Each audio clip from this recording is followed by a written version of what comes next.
हल्दी घाटी के युद्ध में सबको लगा कि महाराणा प्रताप हार चुके हैं, लेकिन असली संघर्ष अब शुरू होने वाला है। नमस्कार दोस्तों, मैं हूं गौतम कुमार और आप देख रहे हैं हिस्ट्री विद गौतम। आज हम लोग जानेंगे 1576 हल्दी घाटी के युद्ध के बाद क्या हुआ। तो हल्दी घाटी युद्ध के बाद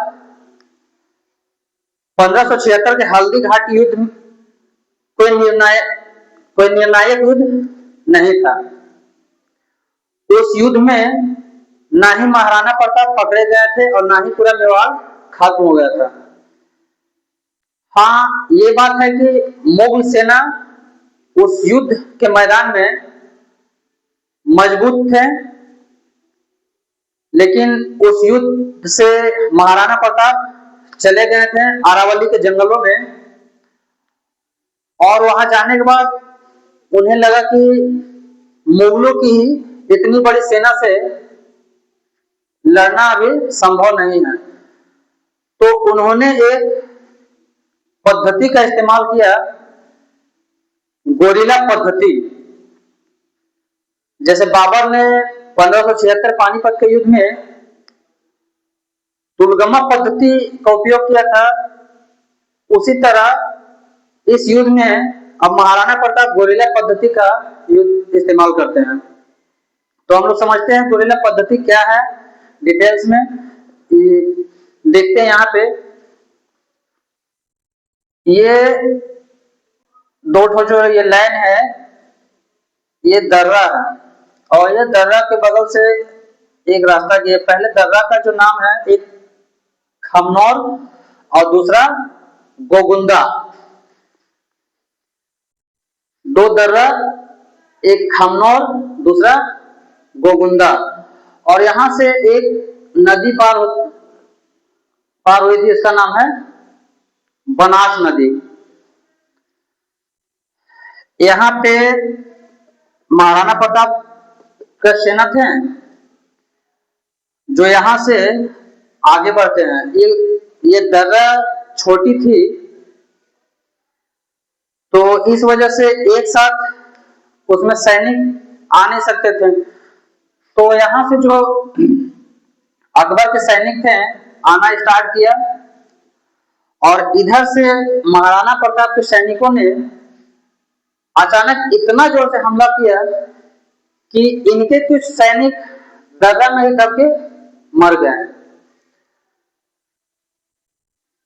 जब यहां से भागने के बाद जब यहां से सैनिक जब यहां पहुंचे, तो यहाँ पे मैदान था उस और अकबर का सेना था।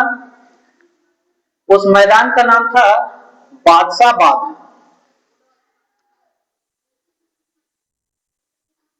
तो अब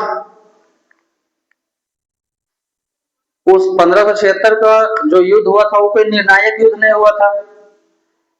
ऐसे समझते हैं कि अगर कोई एक आदमी यहाँ पे और एक आदमी यहाँ पे, बीच में एक शतरंज मतलब चेस है, तो ना ये जीत रहे थे ना ये जीत रहे थे, तो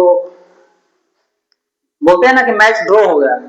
तो 1576 के युद्ध में ना अकबर जीत पाए थे ना राणा हार पाए थे। तो 1576 का ये युद्ध कोई निर्णायक युद्ध नहीं था। तो अब महाराणा प्रताप समझ चुके थे कि अब हम लोग को गोरिल्ला पद्धति से ही इन पे अटैक करना है। पिछले वीडियो में हम लोग देख लिए थे दोस्तों ये सब कि जो युद्ध होता है 1576 में, तो ये इनका क्या नाम, महाराणा प्रताप का जो नेतृत्व करता था, सेना का नेतृत्व करता हकीम खान, और अकबर का मान सिंह, मुस्लिम राजा, हिंदू सेनापति। यहाँ पे हिंदू राजा, मुस्लिम सेनापति, ठीक है। तो महाराणा प्रताप यहाँ पे पिछले वीडियो में आपको बताए थे कि बहलोल खान को एक ही तलवार से बीचों बीच काट दिया था। ठीक वैसे ही महाभारत में भीम ने जरासंध को दोनों पैर पकड़ के चीर दिया था। लेकिन वहां भीम ने 2 हाथ का इस्तेमाल किया, दोनों हाथ से चीरा था। और यहाँ महाराणा प्रताप ने एक ही तलवार से और एक ही हाथ से बहलोल खान को और उसके घोड़े सहित दोनों को बीचे बीच काट दिए थे। तो ये गोरिल्ला पद्धति ऐसे समझते हैं कि जैसे इस दर्रे से बाहर निकलने के बाद उन्होंने क्या किया कि कुछ मधुमक्खी को घड़ा में कैद करके रखे थे, और जैसे ही दर्रा से जब बाहर निकलता है सैनिक, तो मधुमक्खी का घड़ा उन लोगों पे फेंक देते हैं। तो मुगल की सेना, जो अकबर की सेना थी, वो मधुमक्खी के बीच पूरा अधूरा रह जाती है।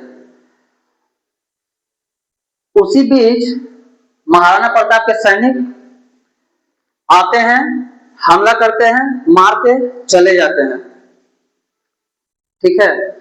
और आरावली की पहाड़ी इतनी ऊंची है कि नीचे जैसे ही सैनिक आता है वहां हमला करता है। क्या कि आरावली पहाड़ी का उन लोग के पास आइडिया था, कुछ वहां के किसान भी थे, महाराणा प्रताप के साथ भीलों की एक सेना भी थी जो पहाड़ी के बारे में अच्छा से पता था।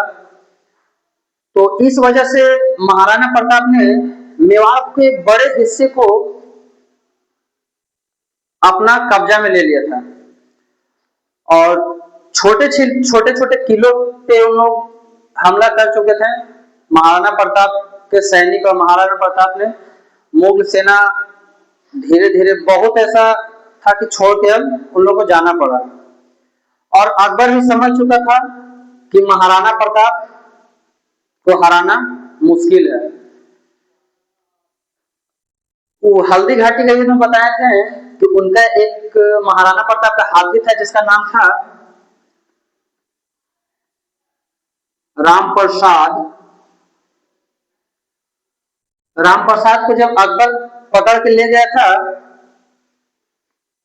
तो 28 दिन तक रामप्रसाद ने न कोई जल न खाना खाया। तो इस वजह से रामप्रसाद की मृत्यु हो जाती है। तो अकबर समझ चुका था कि महाराणा प्रताप का जब हाथी नहीं झुका तो महाराणा प्रताप क्या झुकेगा। तो अकबर फिर मेवाड़ को छोड़ के दूसरी ओर चला जाता है, और मेवाड़ के अधिकांश हिस्सों को महाराणा प्रताप ने कब्जा कर लिया।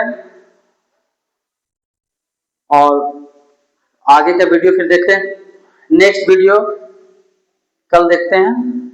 आज के लिए इतना ही। अगर वीडियो अच्छी लगी हो तो सब्सक्राइब करें, और ऐसे ही इंटरेस्टिंग वीडियो के लिए सब्सक्राइब करें और लाइक करें। थैंक यू, धन्यवाद, जय हिंद।